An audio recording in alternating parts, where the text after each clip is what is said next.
Hello, everyone. In this episode, it's a special edition of our 2025 A-list, which includes the best of 2025 and the worst of 2025. And we'll also go into our most anticipated movies of 2026. Let's go!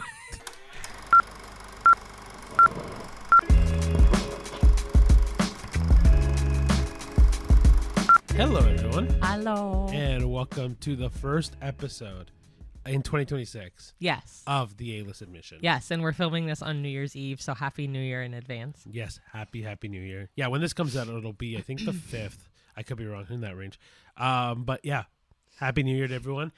Happy or merry belated Christmas. I don't know. But yeah, hopefully your holidays was great. Hopefully you got all got time off from work.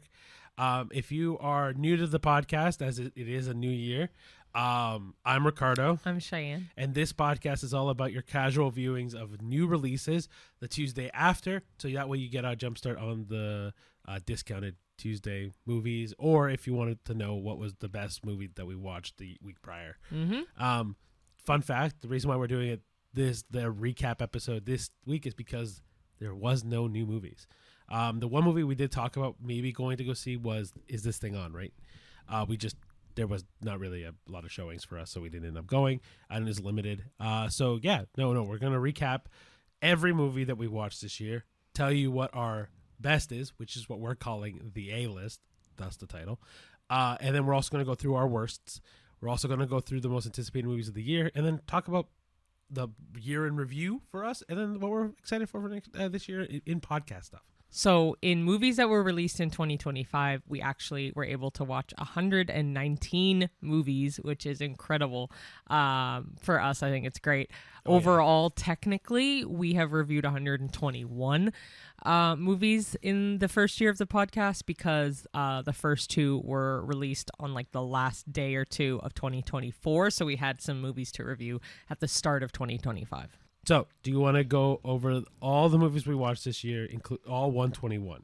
Yes, and we're going to tell you the month, and then we'll tell you the movies, kind of like rapid fire style. So there won't be any posters or anything, it's just going to be names. Yeah, just because 121 posters is going to be a lot to post on screen. But but it's fun. Feel free if you want to see the posters, either Google them, or if you want to go back through all 52 episodes of the podcast and just look through the thumbnails, you'll see all the movies we reviewed. Or on our letterbox, there are movie posters for every single title that we have reviewed, and it's on our diary on that app. Bang, she took the words right out of my mouth. Perfect. All right, cool. Okay, so we'll go back and forth. Okay, I'll kick it off. So December 2024, it was Nosferatu. And then it was Baby Girl. And then in January, we had A Complete Unknown. Wallace and Gromit, Vengeance Most Foul. Den of Thieves 2, Pantera. Young Werther. Better Man. Wolfman. One of Them Days. The Last Showgirl. The Room Next Door. Flight Risk. Presents. Companion. And Dogman. Woo! Okay, so in February, we watched Love Hurts. Hard Eyes. Captain America, Brave New World. Paddington in Peru. The Monkey. And Last Breath. All right. And so in March, we started March with... Sorry, we're scrolling through to get them all. Mickey 17. Night of the Zoopocalypse. Seven Veils. Black Bag. Novocaine. Opus. Snow White. The Alto Knights. The Day the Earth Blew Up, a Looney Tunes movie. Death of a Unicorn. The Woman in the Yard. And A Working Man. Oh, okay, cool. So in April, we watched a Minecraft movie. Freaky Tales. Warfare. The Amateur. Drop. Sinners. Until Dawn. The Accountant 2. And The Legend of Ochi. And in May, it was Thunderbolts. Clown in a Cornfield. Fight or Flight. Shadow Force. Final Destination Bloodlines. Hurry Up Tomorrow. Lilo and Stitch. Mission Impossible, The Final Reckoning. Bring Her Back. And Karate Kid Legends. All right, then in June, we have Ballerina. Dangerous Animals. The Phoenician Scheme. The Life of Chuck. How to Train Your Dragon. Materialists. 28 Years Later. Elio. F1. And Megan 2.0. Then in July, we kick it off with Jurassic World Rebirth. Superman. Eddington. I Know What You Did Last Summer. Smurfs. The Fantastic Four, First Steps. And Together. Cool. So in August, we watched The Naked Gun. The Bad Guys 2. Freakier Friday. Weapons. Nobody 2. Honey Don't. Relay. And Caught Stealing. All right. And then in September, we watched The Toxic Avenger. The Roses. The Conjuring, Last Rites. The Long Walk. Spinal Tap 2, The End Continues. Him. A Big, Bold, Beautiful Journey. The Strangers Chapter 2. Gabby's Dollhouse, the movie. And One Battle After Another. Perfect. All right, and then in October, we watched The Smashing Machine. Tron Ares. Roofman. Black Phone 2. Good Fortune. Shelby Oaks. Regretting You. After the Hunt. Springsteen, Deliver Me From Nowhere. And November, we have Begonia. Predator Badlands. Christie. Die My Love. Nuremberg. The Running Man. Now You See Me, Now You Don't. Keeper. Frankenstein. Wicked for Good. Sisu, Road to Revenge. Rental Family. Eternity. And Zootopia 2. And last but certainly not least, we have December, which is Hamnet. Five Nights at Freddy's 2. Silent Night, Deadly Night. Ella McKay. Wake Up Dead Man. Avatar, Fire and Ash. The Housemaid. The SpongeBob Movie, Search for SquarePants. Song Sung Blue. Marty Supreme. And last but not least, we have Anaconda. Oh, That's a lot of movies. it's weird because while we're reading out the names, I'm like, man, this list actually is so long. And I should also say, of all of these movies, 2 of them were on Netflix. Yeah, They were Netflix / released in theaters, except for the Wallace and Gromit Vengeance Most Foul. That was straight to Netflix, but it was a new release, so we did include that. Yeah, the beginning of the year we did 2 episodes, and it was the review of the ones we watched at the end of the year of 2024, and then A Complete Unknown, and then it was Wallace and Gromit, just to kickstart the episode, and then it was a Get to Know Us episode as well. Okay, so we went through a lot. Too much. Yeah, we do have our lists. At least for mine, it's a top 5. I have them rated 1 to 5. I did the same. Okay. And we do have honorable mentions. I said I'm going to do up to 10 because honorable mentions, I'm like, there's a lot of actually really good ones that deserve a note from me. So before we started, Cheyenne's like, oh, I did 10 honorable mentions. I'm like, okay, I'm going to do 10 honorable mentions as well to keep it on theme. So both of us have a top 5 for best and 10 honorable mentions. Okay. And then yours are in order as well? For the top 5. Yeah. And then bottom 5, we do have, obviously, it's going to be in order for bottom 5 as well. And then any honorable mentions, again, up to 10. Yeah, I also did 10 on those too. So all right. What we're going to do is, because this is our top 5, this is what we're going to call the A list. Yeah. Right? Because as the title of the whole podcast is, this is the A-list admission. We're admitting the top 5 movies of 2025 into the list of 2025. Yep. Cool. So Cheyenne's going to start her list, and then I'll do my list, and then we'll go through our honorable mentions as well afterwards. Cool. So my top 5 is number 1, The Life of Chuck. Number 2, Better Man. Number 3, Jurassic World Rebirth. Number 4, Sinners. And number 5, The Long Walk. Perfect. So funny enough, same movies, just in different orders. So I don't know his worst. I knew his best because once he had told me, I'm like, we have the same 5 movies, but they're completely flipped. They're jumbled. Yeah. They're Okay. jumbled. Anyway, what are yours? My number 1 was The Long Walk. My number 2 was Jurassic World Rebirth. My number 3 was Life of Chuck. Number 4 was Sinners, and number 5 was Better Man. Now, do you want to talk through our top 5 first before we go into our honorable Yeah, mentions? for sure. Okay, So number 4 is Sinners for both of us. Yes, funny I enough. completely agree. I am shocked that you put Long Walk so high Really? because you raved about Sinners and Jurassic World. Oh, I'm not saying that. So Sinners, I think, is the best horror movie of the year. I wasn't thinking horror, but just in general. It's fantastic movie. Yes. So I should say, like, the fact that we've agreed on at least a top 5 with these 5 movies in it says this should be very apparent that these are the 5 best movies, and we've agreed, right? Whether in whatever unintentionally, order. so that proves. Yeah, proves it. I did my list before Cheyenne did her list, and she didn't look at my list at all. She just did her list. I truly do think that any one of these 5 movies are your tops of the year. But I will say it was very easy for me to pick 1 through 5. It took me a bit. Yours, Long Walk, I think you like more because of the brotherly bonding too. But they're not brothers. No. So the reason why I like The Long Walk, and now we can spoil it because now this has come out a little while now, is, to me, it was the relationship between the main 2 characters, right? I don't even remember their names. No, anymore, me neither. But it was their relationship, talking through the entire thing, pushing each other, and because the Long Walk is a very boring premise. Like when you put it into words that these 52 kids are gonna walk as long as they can, and then the one who lives is the one that survives the longest. I know. It's a very boring premise. And how are you gonna keep this up? Exactly. No, I didn't think they would at all. And even with the ending, like he sacrifices himself for his friend. Dude, like. That's why I'm like, it reminds me of like a brotherly bond, though, which is why I think you rated it so high. To me, it was just the moments of humanity in this very inhumane test. And like, to me, it was so much so, like, I didn't cry just once or twice. I ended up like perpetually crying.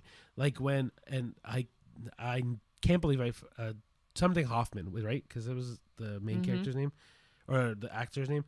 When he saw his mom in the thing, I was crying. When you cried a lot. When Ben Wang died, I cried, and there were so many characters. But like, it was Hoffman. It's because it's Philip Seymour Hoffman's son. Big. Yeah, but yeah, like it was. There was so many moments that I felt so much humanity because it's just these kids fighting to stay alive. You know, very unjust world, and I fell in love with it. Yeah. Now, which movie did you put on number one? I forgot. The Life of Chuck. Mine is For Good Reason. It's a brilliant movie. It was one of the few movies that I could not worry about the time, the length of the movie. I was just watching the movie and I was so entranced and just felt enveloped by the story. Very unique. Stephen King, once again, pulled it off so well. I want to read the novella that it comes from.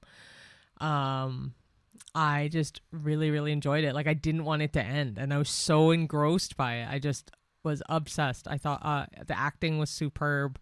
I felt heartwarmed and like heartbroken when I watched it. And it's an excellent sci-fi. And I hate saying sci-fi because so many people are just so stereotypical with like, oh, aliens or space or whatever. But this is so much more than just sci-fi. I loved it so much. I think the movie resembles itself so well when you hear "I contain multitudes." Yeah, right. That movie is so earth-shattering and self-reflection, right? Like it's so much pride in the multifaceted person that is yourself that I fell in love with it too. I know it's in my top 3. I think the only reason why I dropped so low in this solely is because of how much. When I think of the amount of emotion I had, was my top 2 just had more emotion, but that's truly Jurassic had emotion for you. Oh, because it was nostalgia. Like, okay, if we go into my second one, Jurassic World Rebirth was phenomenal. I think there was little bits of it that I thought were phenomenal. I really like Jonathan Bailey, and then for him to have the emotional response of getting to play in the orchestra. Oh no, the movie's fantastic. I absolutely loved it. It wasn't my top, obviously, but like I still rated it. You rated it 3rd. Yeah, I rated it 3rd. So I rated it 2nd. The other ones we did talk about briefly too. So then Better Man. Better Man we've been talking about all year. For me, it was a toss up between Better Man and The Life of Chuck as my number one. But then Life of Chuck, there was just a lot more depth to it, and I'm like, you know what? It does deserve the top spot. But that was a hard sell for me because I thought Better Man was brilliant, and I am such a beyond huge fan of Robbie Williams now. I already liked some of his music, but now I like him and his career and his artistry so much more thanks to that movie. For Better Man specifically? No, Better Man I think was the best. Even if we go about like genre, keeping them in their genre, it was the best biopic of the year. Like, hands down. Like, it didn't even get close. Yeah. Like, I think... I mean, A Complete Unknown was close. No. To me, it wasn't. Well, it was great, but... It was phenomenal. I'm not arguing that it wasn't phenomenal. But to me, Song Sung Blue also did the same. Where I was so engrossed in the story that even the music was so secondhand to me. The biopic of it all was what I loved about it. Right? Okay. But, like, I think, for me, the reason why Better Man got number 5 was... By the end of it, yeah, it was a great jumping off point for the year, but it wasn't, to me, it was like, I can think of movies that were more emotional than that to me, and that invoked a more emotional response. I cried in Better Man. I'm not saying I didn't, but I'm just, Sinners to me was one of those movies where I'm like, oh, that's a movie I want to see again. And even though we didn't end up seeing it again, I was like, man, when can I see that movie again? Mm-hmm. I'm still talking about it with people today. Like Sinners was groundbreaking. Mm-hmm. Like Ryan Coogler outdid himself with this, and I know that he's done an amazing work with both Black Panther movies as well. But like, I think Sinners is going to be the testament of Ryan Coogler for the rest of his life. Mm-hmm. Like, Michael B. Jordan did a phenomenal job. Haley Steinfeld did a phenomenal job.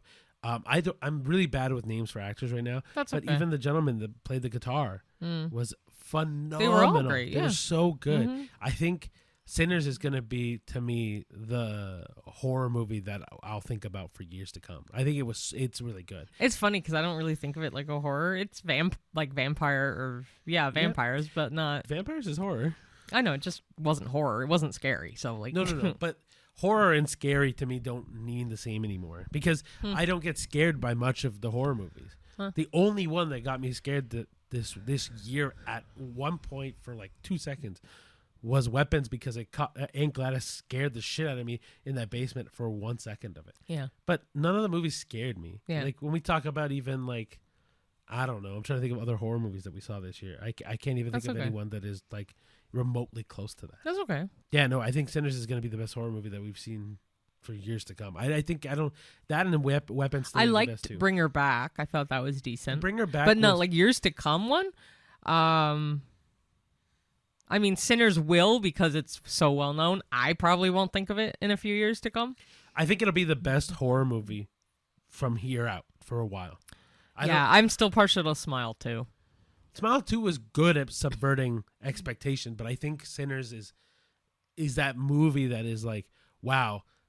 One, even though it was longer, it didn't feel like it every moment of it was important. Didn't we see it twice?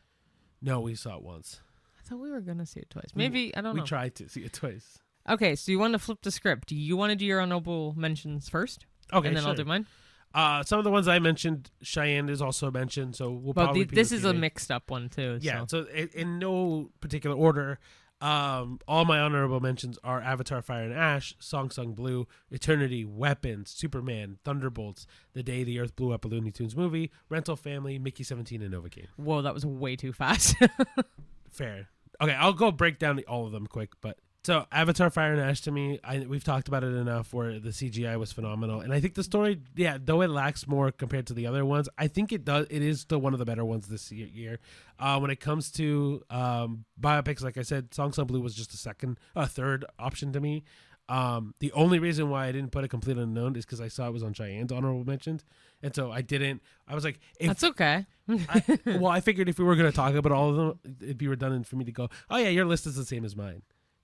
I mean, we did with the best. Yes, but that was different because that was the best. I figured we needed to talk about those. But this is his own list. I should say. Song Sung Blue is still really good, and I think that it's gonna be well known enough. But like, I think it should be said that it is really good. Eternity, man, to me this was the love movie of the year. I think for romance, this one touched me very, very close to My Life with Cheyenne, and this is a movie I'm gonna love for the rest of my life. Weapons, like I said, was a second best in horror. It was the one movie that fucking got me at a jump scare. But I love how crass and jokey but serious that movie was. Superman, I thought, was a beautiful jumping off point for the DC universe. There's things I would have changed about it, but I think it is really good to start off at. Thunderbolts was the best Marvel movie all year, hands down, no question. The Day the Earth Blew Up, a Looney Tunes movie, I thought was good, especially for Looney Tunes kind of going back at it again. And we were both really excited for how well it was and how funny it was. And I'm excited for Acme and Coyote that's going to come out next year as well. So this kind of reminded me of that. Rental Family I thought was brilliant, especially for a Brendan Fraser movie. That's amazing. He does a phenomenal job nowadays. But I like the humanity in Rental Family. Mickey 17, I just love the sci-fi of it all and like the otherworldliness. And I just love Novocaine for how funny it was with the added punch of he can't feel a damn thing. It was a nice little action comedy movie. Mm-hmm. Yeah. Cool. So you want to go through your honorable mentions? Sure. Okay. And again, for mine, in no particular order, it's A Complete Unknown, Weapons, Avatar Fire and Ash, Mickey 17, Novocaine, Freakier Friday, The Day the Earth Blew Up, a Looney Tunes movie, Thunderbolts, Last Breath, and Now You See Me, Now You Don't. I'm not going to talk about all of these because Ricky talked about a chunk of them, but A Complete Unknown, Bob Dylan movie. It was fantastic, and I don't really like Bob Dylan, but I loved the movie. Thought it was great. I'm actually very surprised that Mickey 17 is not on your top 5. Because at the time of seeing it, you absolutely said it was going to be in your top 5. So I'm very curious as to why. Oh, I can go into it after. But okay, Freakier Friday, I added because it honestly was such a fun sequel to an already good movie, and they made it great. So I was really happy with that. Last Breath, I thought was a brilliant true story movie. And I don't usually like these type of true story movies, but it definitely kept my attention the entire time. And then Now You See Me, Now You Don't, because it's nostalgia. Not necessarily the best movie. Again, honorable mention. Magician stuff, gotta love it. Cool. Anything else you want to talk about in your honorable mentions? Any comments or anything like that? I know I talked a lot, but no. Cool. Everything else is there for a reason. It was all really good. Yeah. So to answer your question about Mickey 17, so I really liked Mickey 17. I think Robert Pattinson did a phenomenal job. I think Mark Ruffalo did a great job at being the villain, and the idea of cloning and all that stuff I thought was great. The thing is that by the end of the year, it was a movie that I'm like, I don't remember all that much. Oh, see, I remember a lot of it. I remember it, but it's a movie that I think it got overshadowed by movies that I cared about way more. Oh, interesting. Yeah, it was a great movie. I'm not saying it wasn't a great movie.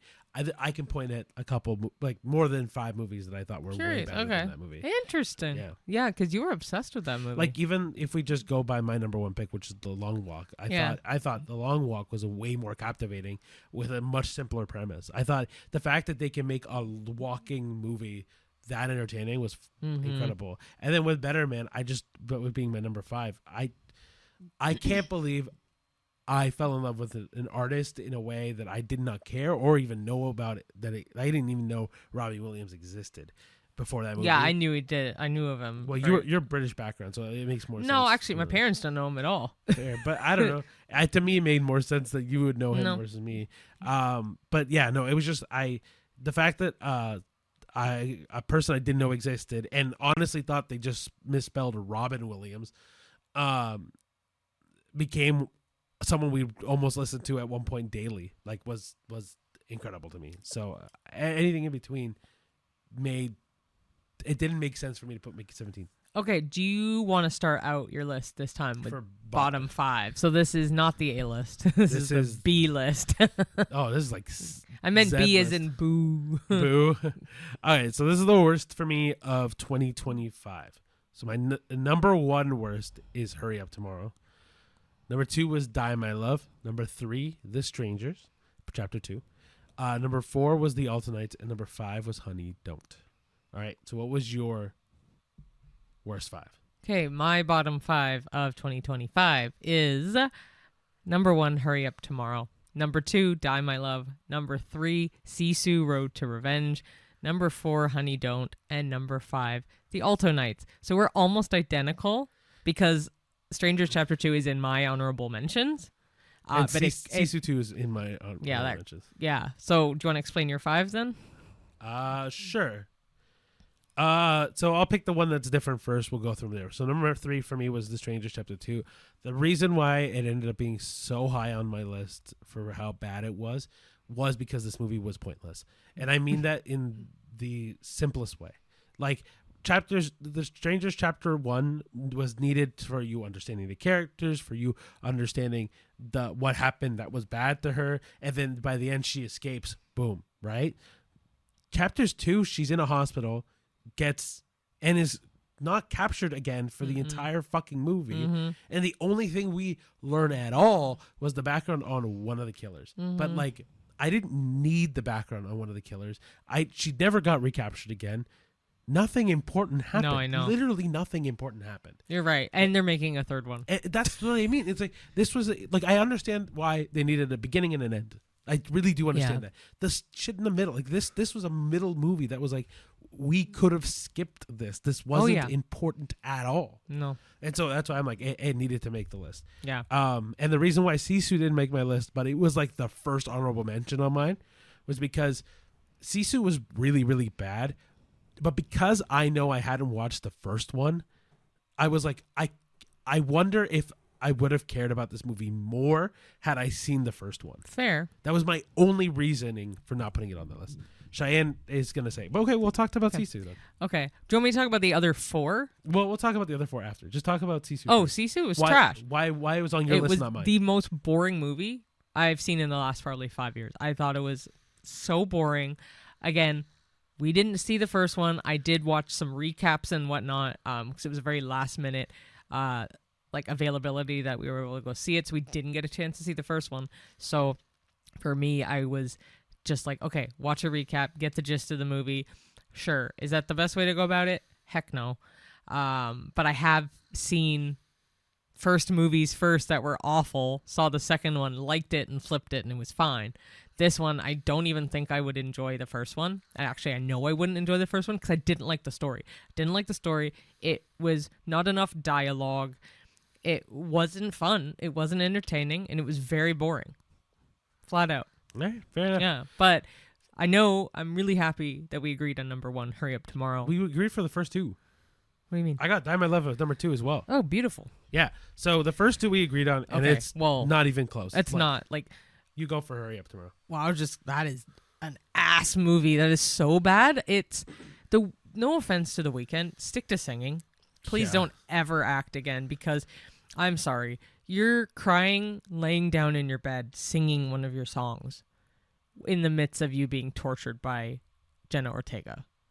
Like, it's not selling your album that well, bud. And I'm sorry. Just don't do it. Like, I get the symbolism of it all, but to me, it was just so many people in our audience were laughing at the scenes that you should have not been laughing. I agree. Like, this movie was kind of a joke. It was a literal joke. I want to hear comments about what y'all thought of this because I know we did not like it and we were left like that is the biggest waste of my time and money.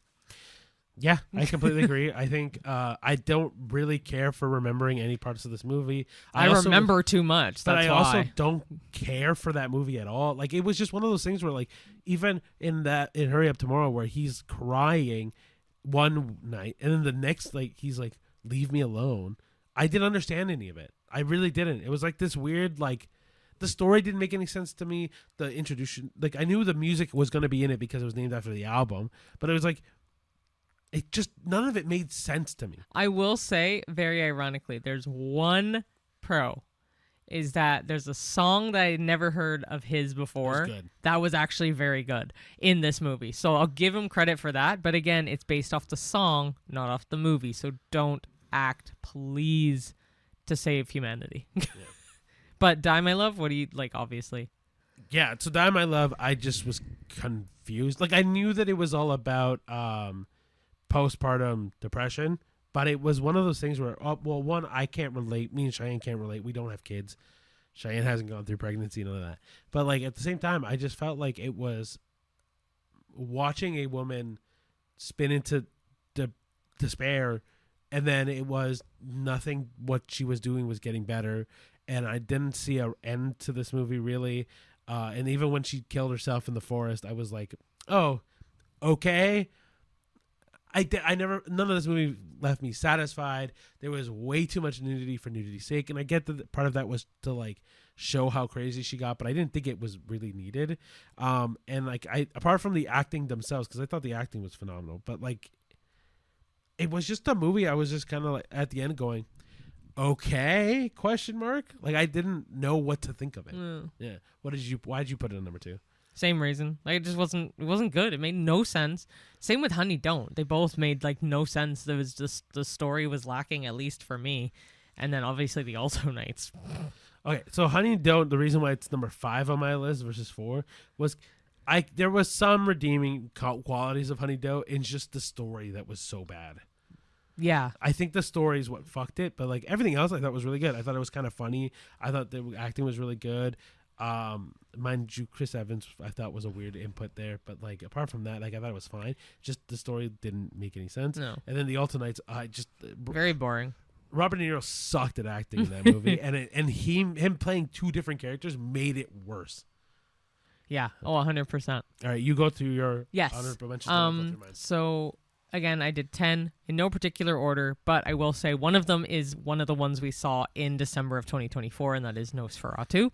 Then it was Dangerous Animals, Springsteen, Deliver Me From Nowhere, The Legend of Ochi, The Strangers Chapter 2, Him, Eddington, Freaky Tales, Opus, and Night of the Zoopocalypse. I'll just really quickly go through this. Nosferatu, I do not like that director's movies, to be quite honest. Robert Eggers is the Thank director. you, Robert Eggers. I'm just not the right person for his symbolism. I just don't get it. Dangerous Animals had me like, oh, this is like, decent. The story prior to seeing it, I was like, oh, this could be really good because I love shark movies. The ending absolutely crushes it, like screws up the whole movie with this CGI shark in the air. It's the stupidest fucking thing I've ever seen. Springsteen, very boring. We both fell asleep for part of it. And when we woke up, we're like, oh, this music's so relaxing to just fall asleep to. The acting, though, supreme. It was very excellent acting. Legend of Ochi, I never once liked this movie. I wasn't looking forward to it when I saw the trailer, and it exactly what I thought it was going to be. It was. Strangers Chapter 2, Ricky said it. Him, very boring. I was very disappointed with that movie. Eddington, also very boring. Freaky Tales, boring, made no sense. Opus, boring. Night of the Zoopocalypse, that was a whole other issue because way back when we saw it, I was very against it. I thought it was the worst cartoon ever.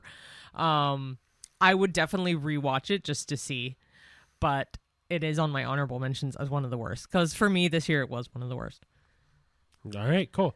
So my honorable mentions list is Sisu Road to Revenge, Springsteen, Deliver Me From Nowhere, Eddington, Him, Megan 2.0, Dangerous Animals, Freaky Tales, Opus, A Working Man, and The Monkey. Okay. So I also, same idea with Cheyenne. I know she put some on her list that would also have made mine, but I wanted to keep it a little bit different.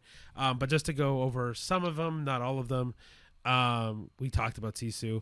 Springsteen, Deliver Me From Nowhere. Yeah. Like of all the biopics of the year, not my favorite. Eddington, man, the cast was so good, and that movie is just fucking terrible. Boring, like it was just, I was waiting for it to be over. Him, it's a Jordan Peele produced movie, I know, but like that's why we were so excited. So and it wasn't excited, and it was so convolutedly annoying. Yeah. I wasn't happy with it. Megan 3 ruined the character it's of not Megan. Megan 3. Sorry, Megan 2, sorry. Megan 2.0. It's Megan 2. It's Megan 2. It ruined the character of Megan. Like, you created her from a horror character to an anti-hero, and we did not need it. Cheyenne said Dangerous Animals already. Freaky Tales. Opus. A Working Man. It's fine of a movie. It's just a Jason Statham movie. So some movies are really good. Like Beekeeper last year was phenomenal. This movie was just like, I'm tired of seeing him just get a new occupation and then just kill everyone. Same as Liam Neeson. Liam Neeson's movie was one of our worst movies. I know. I don't year. like his movies either. I'm just saying this was better than a Liam Neeson movie for me. I agree, but like it's still. That's why. Anyway, and then The Monkey was very disappointing to me because it was a Stephen King novel that it was made thing, and I liked the idea that the monkey was going to control something bad happening. The execution of that movie was terrible. It was. Very it really was terrible. Okay, so then to kind of finish all the tops and bottoms, honorable mentions and stuff, for me, my number one movie for the 2025 A-list is The Life of Chuck. Okay, and then my number one movie of the 2025 A-list is The Long Walk. All of the 5 are excellent movies. If we average it out, Life of Chuck still wins at number 1. And then Sinners, I think, ends up being at number 5. But like, yeah, because like Long Walk's my 5th, his first, so it kind of meets in the middle. It's a whole thing if we average it out, which is why I wanted to separate them. But at the end of the day, all 5 movies are well worth watching. All of the honorable mentions are worth watching. They're all great for different reasons. We just had to narrow it down. And it was very hard out of 120 movies or 121 movies. Yeah, and then our worst of the year for me was, and actually for the both of us, was Hurry Up Tomorrow. Yeah. Hurry Up Tomorrow is the worst movie for us of 2025. It is trash. Yeah. It was no shade brutal. on The Weeknd or Jenna Ortega or Barry Keoghan. The music was fine if you like The Weeknd's music. We're indifferent to it. If you want a good laugh, watch it. It's trash. Absolute shit ass trash. Bad. The only one I can think that's maybe worse, but we didn't even really watch it, was Skill House. And With what? Skill House. Was it called Skill House? Yes, I double checked it. The Hype House Killer Yeah, movie? yeah. Yeah, that one, if we could put it in our list, we would. We left after about 10 minutes. Because it wasn't really a movie even. Bad. No, Yeah. it wasn't. Anyway, Hurry Up, Tomorrow's the Worst. Just saying. Okay, and with that, first, before we go into our most anticipated of 2026, I just personally want to thank you all for listening and watching us talk about all these 121 movies over the year. Oh, man. It's been amazing doing all these reviews and seeing all these movies that probably 2/3 we never would have seen if it hadn't been for this podcast. 1,000%. Yeah, and we're excited to see what 2026 is going to have. Yeah, and then also, like, even the 121 movies isn't talking about some of the fan flicks we watched, isn't talking about some festive flicks, Halloween movies, yeah. Or even, like, we talked about Jaws for the anniversary, and we talked about Back to the Future for its anniversary. Oh, yeah. And Did We Knows, trivia, so many, all the things. So many things. But, yeah, so we're going to talk about now some of the movies that we're just super excited for about 2026. Do you want me to start it then? Let's do like 5 at a time. Okay, sure. Okay, and then start? we can get into if they're mutual or not. Sounds good. I like that Okay. idea. Sure, I'll start. So the first 5, these are in no particular order. These are just our most anticipated movies of 2026 that we're most excited for. Avengers Doomsday, Michael, Spider-Man Brand New Day, The Odyssey, and Shrek 5. So we'll start with those 5. Do you want to talk about each one or 5? Those 5 first before we go into the other ones? Or Oh, sure, if you want. So for me, I'm excited for all 5 of these. I completely agree. Shrek 5, I'm actually still a little on the fence about, only because of the animation. I hope they fix it to some degree like they did for Sonic, because I'm not liking the vibe of how it looks right now. I don't know how much they're going to fix. But, Me neither. But again, these are in no particular order. Avengers Doomsday, so freaking stoked to see Doctor Doom. Such a huge fan of Doctor Doom. Michael, for me, obviously I've been waiting years for a Michael Jackson biopic, and I found out this is just part 1. They're actually making a part 2, which is even going to be more amazing. Everyone who knows me knows I'm a huge fan of Michael Jackson, so I'm very, very excited. Spider-Man Brand New Day, gonna be great. As always, I expect nothing less. The Odyssey, same thing. I expect nothing less with Christopher Nolan. So yeah, I have no qualms about any of these 5. Avengers Doomsday, for me, I'm just excited because I love a Marvel movie. Same thing with Spider-Man Brand New Day. For me, Spider-Man is the one I'm a little bit more excited for, but just because I love Spider-Man so much. The Odyssey, I'm excited for, but I'm cautiously excited for, just solely because I don't know how. The Odyssey, to me, is just going to be maybe a little bit more on the boring side for a Christopher Nolan movie in particular. You could say the same about Oppenheimer.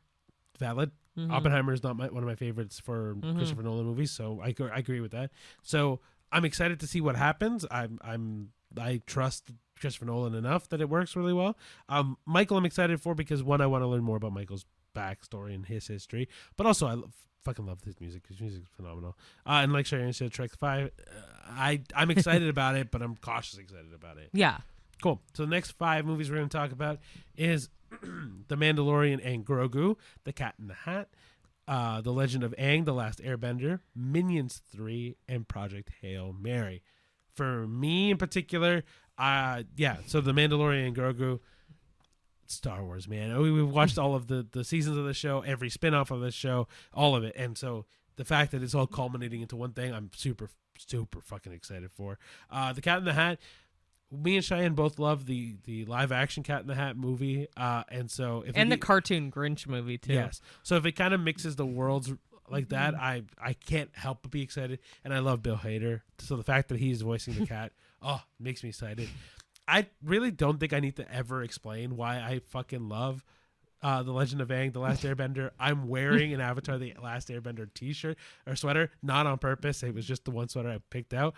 But yeah, I'm so beyond excited for this. Minions 3, Cheyenne's more excited for this than I am, but that's not me saying that I don't want another Minions movie. Cheyenne's going to be more excited for both, actually. Project Hail Mary, I loved The Martian. Cheyenne loved The Martian. If it even touches the same kind of realm as that, this will be a great movie, and I'm excited for that too. All right. So I should preface that I wrote almost all the movies down on this except for 4 of them, because the last 4 I am not excited for, whereas Ricky is. And so some of these in the list, I will tell you if I'm not that excited. One of them being The Legend of Aang, The Last Airbender. I am not that excited. I will see it, and I'm sure I'll enjoy it. I am not excited. I'm not as big of a fan as you are, or nor do I want to be. I'm fine with that. But The Mandalorian Grogu, very freaking excited. Cat in the Hat, beyond excited. Not even because of Bill Hader. Just freaking love Dr. Seuss, anything. Minions 3, obviously it's Minions. I don't need to go any further. Project Hail Mary. I love Andy Weir. I love his books. I have read Artemis and I've read The Martian. Both are brilliant, brilliant books. I own Project Hail Mary. I have not read it. My goal for the new year is to read it before it does come out in theaters, because I actually don't remember when it comes out. Me neither. It'll be on the screen, but really hope that it comes out in time for me to read the book and find where I put the book, because I have it in either a to-be-read box or it's in my closet. But of those 5 movies, probably The Cat in the Hat most excited. But they're all going to be great. They are all going to be great. I put Project Hail Mary on there just because I'm looking forward to a sci-fi movie. Project Hail Mary, not necessarily, but I do like the idea that an astronaut wakes up finding out he has to save the world, essentially. For sure. And kind of like Cheyenne said, I'm not as excited as for Minions 3 as Cheyenne is. I can already tell you. But yeah, I'm just curious about all these movies. Okay, we have 8 left, so we'll do 4 and 4. The next 4 are Disclosure Day, Toy Story 5, Digger, and Violent Night 2. So before we go any further, the fact that Cheyenne said the last 4 are ones that I picked works out very well for this off. Yeah. Anyway, continue. So you go through your 4. Disclosure Day, I'm very excited about. Out of these 4, probably Disclosure Day being my top that I'm most excited for, because there's next to no knowledge of what this is about. And it's Steven Spielberg. He's keeping it very hush-hush. They have shown a trailer, but even that doesn't give much away. But they are trying to keep it under wraps as best as possible, so I really do appreciate that. Toy Story 5, I put a question mark next to it because I'm excited to see Toy Story. I don't know if I'm excited for a 5th movie, so I'm hoping that it plays out well, because I know it has to do with smartphones and stuff. iPad. Well, smartphones, smart devices, and yeah. tablets, yeah. Digger is actually one of the first Tom Cruise movies in years that it is not tied to Top Gun or Mission Impossible or a major franchise. So I'm excited to see an action movie with Tom Cruise that's just an original story. And then Violent Night 2, we loved Violent Night. Yep. It was a movie that I wanted to watch every Christmas. We kind of just didn't, but that's okay. But Violent Night 2, I'm very excited just to see, for sure. For me, Disclosure Day I'm excited for, but I'm cautiously excited for, because the last Steven Spielberg movie we didn't watch because it wasn't that entertaining for us. Oh, yeah. But I've heard it was phenomenal. For us at the time, it was not a movie that we were excited for in particular. I think it was The Feldmans, right? Something like that. I can't remember. Anyway, The Feynmans? something like that. Yeah.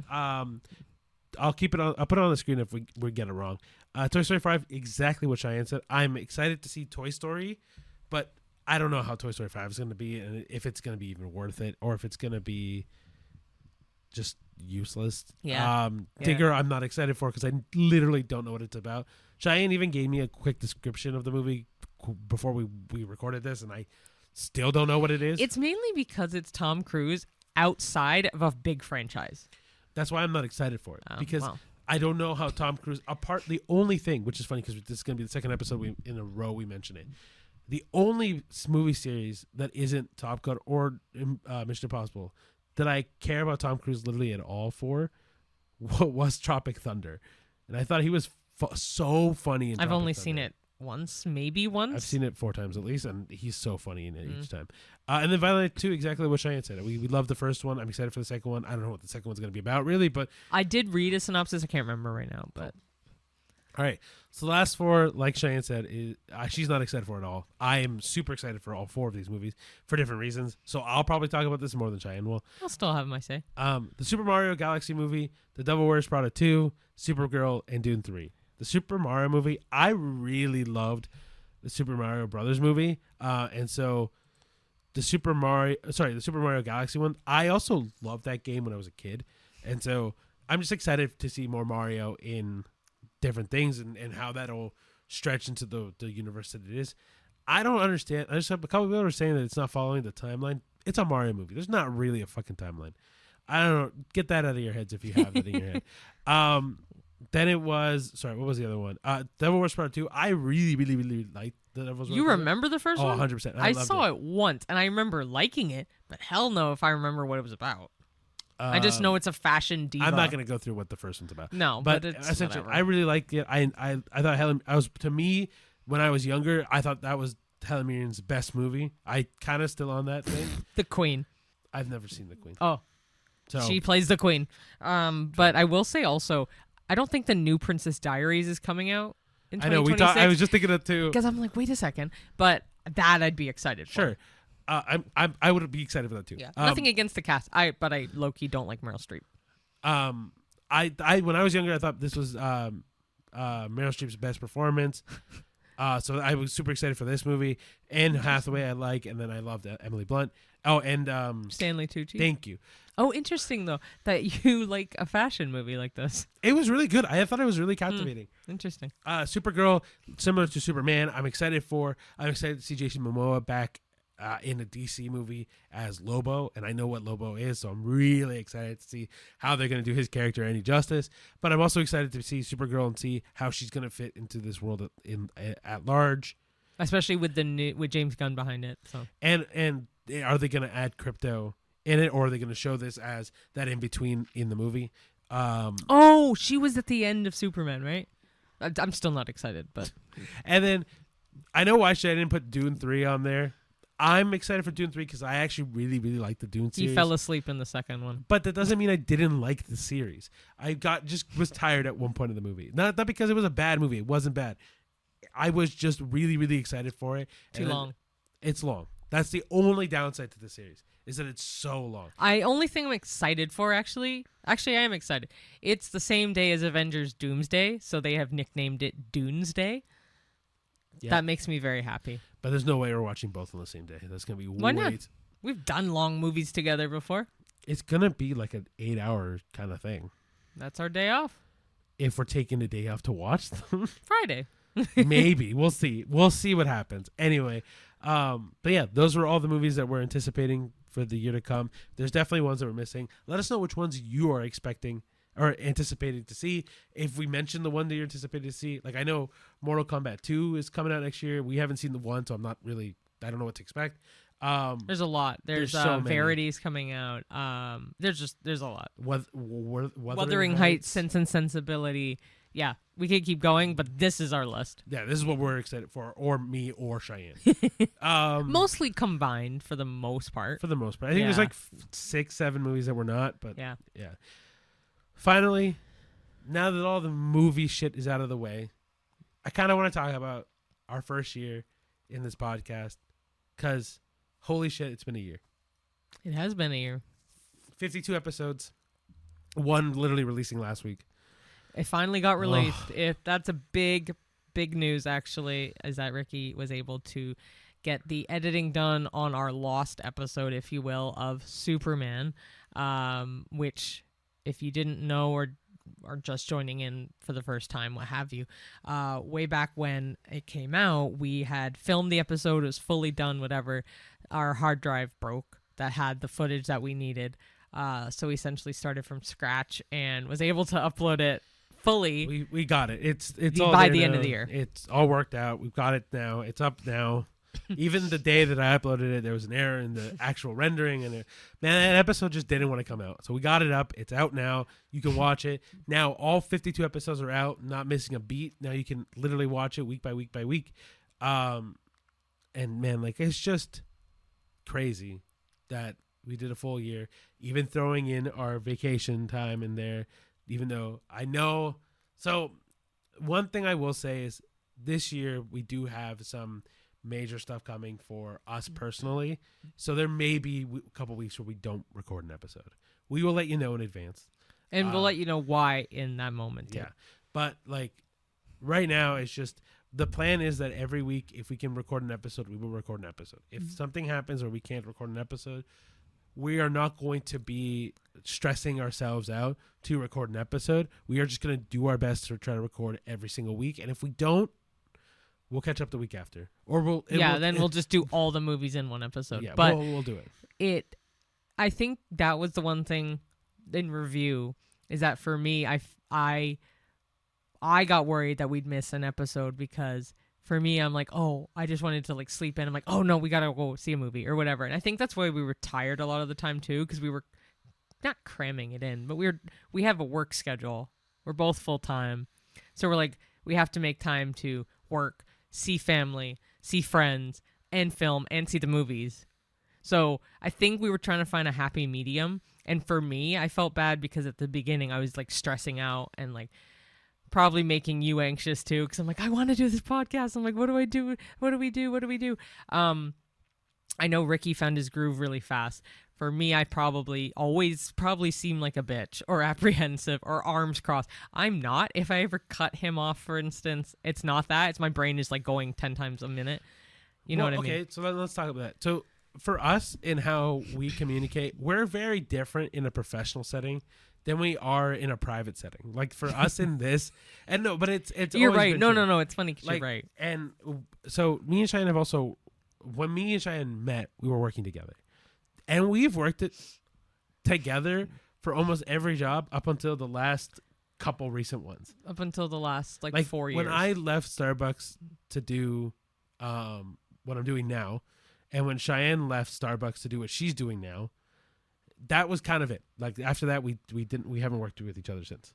Oh yeah, so it's been 4 years. Yeah. So, but up until then, we got married in the time of us working together. Moving together, the whole thing. Like we've done it all together. We got married, and then after we married was the first time we didn't work together. Mm-hmm. And then so we are very well able to put not our personal feelings aside. We still love each other. That's not what I mean. But like our relationship is very much not second, but we want to keep things professional and then have our moment to our moments. Yeah, so if we banter, or if I'm like, no, you're wrong, or he's like, no, I don't agree with that, I don't agree with that, and I might look mad, he might look mad or annoyed or irritated, I may roll my eyes. It's all professional, but it's also our opinion and how we feel in that moment. It doesn't change how I feel about him. It's just the podcast as a whole. Yeah, and then how I am when it comes to like opinions is not that I'm challenging her opinion because I think her opinion's wrong. No, your opinion is your opinion. You're absolutely entitled outside of this podcast, he's actually very intelligent with debates and stuff. So like he likes to debate, which is no shame to him. No, I think for me, it's like I'm always curious to know why your opinion is your opinion, and I want to dissect it. And it's not necessarily dissected to dismantle it; it's just dissected to understand it. And but it comes off as trying to break apart an opinion, and I know that it does that online too. And so it's very much just. Especially because this whole podcast is opinion-based, and it's our opinion-based.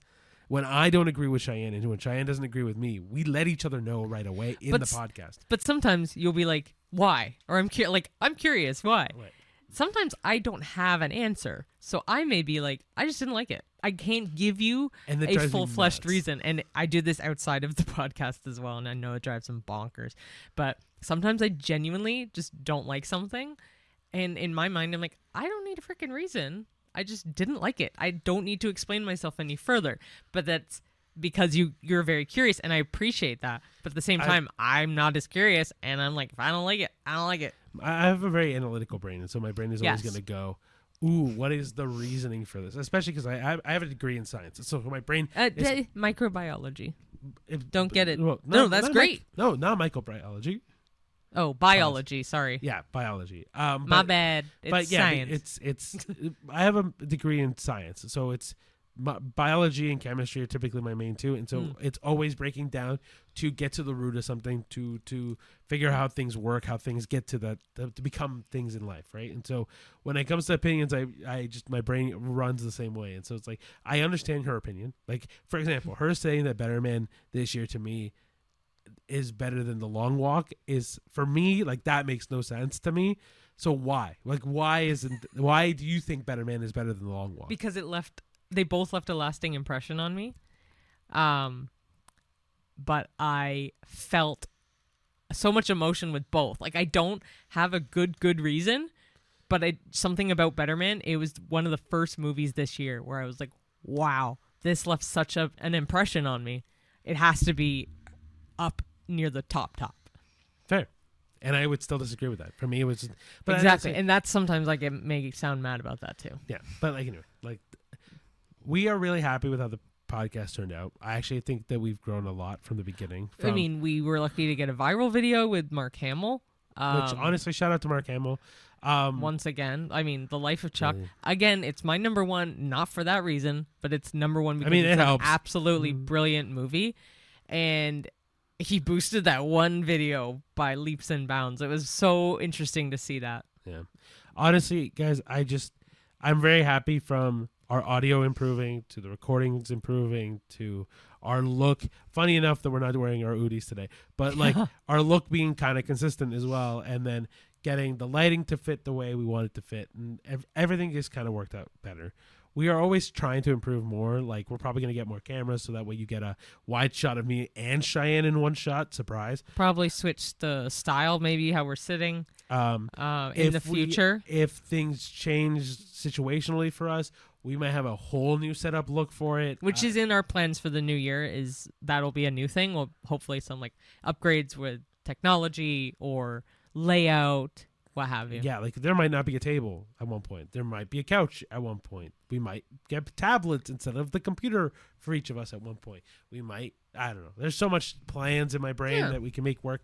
So yeah, like when it comes to next year, one of the things that we were trying to do is trying to maybe invite guests and do it the guests, and maybe we can try to invite some famous people on here, and or even just filmmakers locally and try to maybe pick their brain that way or something. We're trying to get it so that way we get more visibility for this podcast, and if that means, I don't know, inviting people or taking risks, we're probably going to upload more reels as well, or TikToks.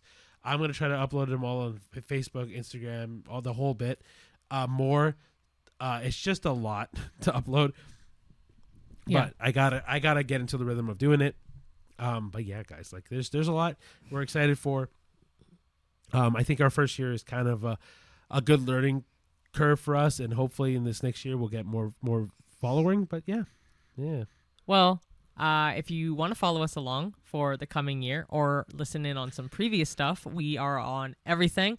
We have Facebook, Twitter /X, Instagram, Letterboxd, TikTok, Threads, YouTube, Spotify, Apple Podcast, or wherever you get your podcasts. Spotify and YouTube have audio and video versions of all the full-length podcasts. And then for short-form content, we have Reels on Instagram, we have Shorts on YouTube, and we have Reels on TikTok. Letterboxd is our full diary of all our entries, starting from the beginning of when we started this podcast. They're all listed there on a rating from 1 to 5. On our podcast, we do it a rating of 1 to 10, so we average it out on there. But all the posters, if you want to know more about the movies, are on there. Take and make the effort to go to the theater to see these movies if there are any still out. When you see this, please make that effort. Please go to the theater. Yeah. Make it an experience for the whole family. It is worth it. It is not a cult of seeing the movies. It's being and enjoying an experience outside of the house on a phone. Yeah, and then this episode and every other episode of the podcast is just our opinions, and so we want to hear from you. Please share it with everyone you know, and rate us whatever you want to rate us. Comment what you want to comment, the whole bit. We just want to engage with people. We want people to know. We want to know other people's opinions. We want to hear people's opinions for us, the whole bit. So, without further ado, thank you so much for watching, and we'll see you at the movies next year. See you there. Bye. Happy New Year.